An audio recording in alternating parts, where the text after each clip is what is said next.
Welcome to SHV Dental Academy. I am Dr. Neeraj Vadhavan and I am happy to be in company of Manav Modi. He is rank 105 and he is from ESIC Dental College.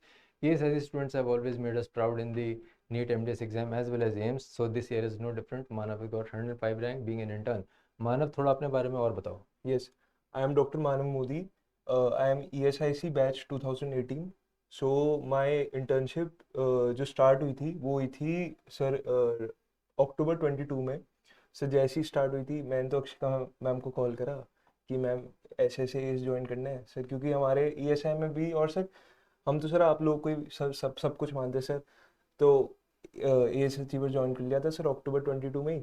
और जैसे S achiever का sir जो schedule था वही follow कर रहे थे whole heartedly. जो जो सब्जेक्ट अकेडमी में चल रहे थे सर उसको अच्छे से फॉलो कर रहे थे. इस पे मानव मैं थोड़ा आऊँगा. तुमने बताया था तुम्हारी प्रिपरेशन स्ट्रेटजी नॉर्मल से थोड़ी सी अलग रही है. हाँ जी बीइंग एन सर. इंटर्न हम सब सब्जेक्ट्स को करते हैं बट तुमने थोड़ा अलग तरीके से किया है. हाँ तो जी सर. ज़रा बताओ अपना तरीका. तो सर एक तो अकेडमी का शेड्यूल था और सर एक मेरा खुद का था. जैसे सर अकेडमी में जो जैसे सब्जेक्ट चल रहे हैं वो तो मैं अच्छे से देता था सर, उसके पेपर देता था. लेकिन सर अकेडमी में जैसे 5-6 सब्जेक्ट हो गए तो सर मेरा एक फ्रेंड था, खैर उसकी भी सिलेक्शन जरूर हुआ है, उसकी रैंक भी आएगी अभी, मेरे को उस पर पूरा होप है, पूरा बिलीफ है.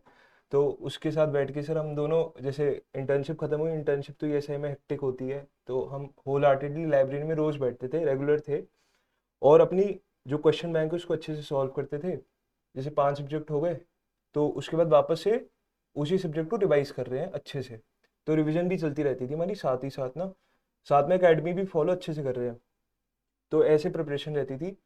तो क्वेश्चन बैंक सर जून तक जो है डेंटल सारा कंप्लीट था. डेंटल 3 to 4 टाइम कर लिया था. और सर मेडिकल में एनाटमी, फिजियो हो गई, पैथ हो गई, मेनली जो मेन सब्जेक्ट्स अकेडमी कंप्लीट कर लेती है वो जून तक हमने कंप्लीट कर लिए थे. उसके बाद सर एम्स आने वाला था. तो एम्स में लास्ट के 2 मंथ्स हमने सर प्रीवियस ईयर अच्छे से करे थे.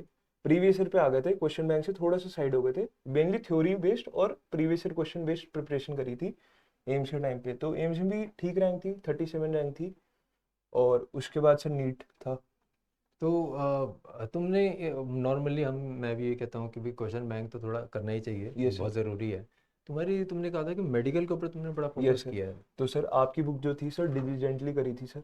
कैसे करी थोड़ा बताता हूँ. जैसे कि हर साल में कुछ टॉपिक होते हैं, उनको आइडेंटिफाई करने हैं. जैसे कि सूडो मेम्ब्रेनस कोलाइटिस है तो उस पर क्वेश्चन आते जा रहा है, आते जा रहे हैं. तो ऐसे करी थी थोड़ी क्वेश्चन बेस्ड अप्रोच की, जो क्वेश्चन आ रहा है वो गलत नहीं होगा. कि जैसे कि उसका ड्रग ऑफ चॉइस क्या है, तो वैंकोमाइसिन है. किस ड्रग के कारण होता है, क्लिंडामाइसिन है. और कौन से ड्रग होते हैं, मेट्रोनिजोल है, फोस्फोमाइसिन है. तो सर ऐसी थोड़ी बड़ी होलसम अप्रोच हो जाती है. तो एक टॉपिक पकड़ लो और उसको ढंग से करके. और थोड़ी मेडिकल ऐसे अलग थी कि थोड़े सिस्टमिक वाइज अप्रोच की थी. कि जैसे आज जीआईटी है तो जीआईटी की फिजियो, पैथो, फार्मा और मेडिसिन ये आज खत्म कर ली है. तो ऐसे थोड़ी सी अप्रोच रही थी sir. Which is exactly the way I take lecture. जब ये मैं सर. मेडिसिन का लेक्चर लेता हूँ, एग्जैक्टली पैथ का सर. लेता हूँ, तो मैं उसको होलसम पूरा पहले लीवर आप की बात फिजियो. करता हूँ, तो शुरू से एंड तक लेके जाता हूँ यस उसे. सर.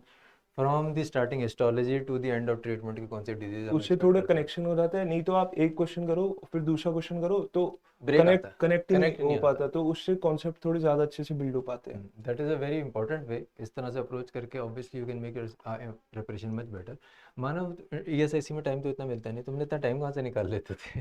तो सर. पेशेंट तो तुम पूरे करते थे, ये तो ये पता सर. है. सर तो 4 बजे तक तो काम रहती है, 4:30 बल्कि. तो 4:30 जैसे फ्री हो गए तो अपना 4:30 to 8 रोज का था. मैं और मेरा फ्रेंड वो हम लाइब्रेरी में बैठे हैं, कोई बैठे ना बैठे, कुछ भी हो हमने लाइब्रेरी में बैठना ही है. ठीक है. उसने भी मेरे को बहुत मोटिवेट किया अपनी प्रिपरेशन में. स्टार्टिंग में नहीं करता था मैं लाइब्रेरी में, पर उसने बोला बैठते हैं, चलो साथ में बैठ. तो हम साथ में बैठ के पढ़ते थे, लाइब्रेरी में पढ़ते थे, माहौल भी मिलता है. और ये है कि अपनी फ्री पोस्टिंग से टाइम निकाल लेते थे. जैसे हमारे यहाँ पे कुछ कुछ डिपार्टमेंट्स थोड़ा काम कम है तो 2 बजे फ्री हो गए तो अपना 2 बजे लग गए. तो ऐसे दिन में रोज के 5 से 6 घंटे, और थोड़ी जैसे थोड़ी एक्स्ट्रा जितना निकला है. एक्स्ट्रा जितना निकल जाए बढ़िया चीज़ है सर. रिविजन हो गई. तो थोड़ी सी ऑब्वियसली मानो तुम्हारा तो you have been a very brilliant student throughout. Yes. ठीक है. टू बी ऑनेस्ट 105 में मैं तुम्हारे साथ सेटिस्फाइड नहीं था. तुम्हारी एम्स में 37 रैंक देख के यस. यहाँ 105 थोड़ा सा तो ऐसे हुआ. थोड़ा तो सा. इसका तुम क्या समझते हो कारण क्या है, क्योंकि पेपर बहुत ट्रिकी था, हाँ बहुत जी. अच्छे अच्छे student have been at the level of now 1000. 500-600 भी नहीं, 1,000 रैंक आ रही है हाँ बहुत जी बढ़िया सर। स्टूडेंट्स की। तो तुम्हें क्या लगता है कि क्या पेपर में ट्रिकी तो था? स्टार्टिंग में जब रिजल्ट आया तो मेरे को पहले एक बारी को लगा कि हाँ थोड़ी बेटर हो सकती थी, पर फिर पहले तो आई एम ग्रेटफुल सर कि ऐसी रैंक आ गई, बिल्कुल मैं पीछे नहीं गया सर। बिल्कुल, 1-2 क्वेश्चन गलत होते एक दो तो ये तो क्वेश्चन 300 पे पहुंच जाती। मेनली सर मेरे को जो दिक्कत लगी कि ये है कि थोड़े से कॉन्सेप्ट और स्ट्रांग हो सकते थे सर, कहीं कहीं जगह मैं चूका हूँ सर। आपकी बुक में भी सर कुछ कुछ पॉइंट है जो ढंग से रिवाइज अगर हो जाते एंड टाइम पे तो सर, पर यही है कि ग्रेटफुल हूँ सर मैं, ये रैंक भी आ गई वो सर। तो बहुत इंपॉर्टेंट चीज़ है कि यस ओवरऑल प्रिपरेशन में मतलब मानव ने मेरी बुक को एक अलग तरीके से पढ़ा था, बट आई ऑलवेज से कि you have to do it cover to cover.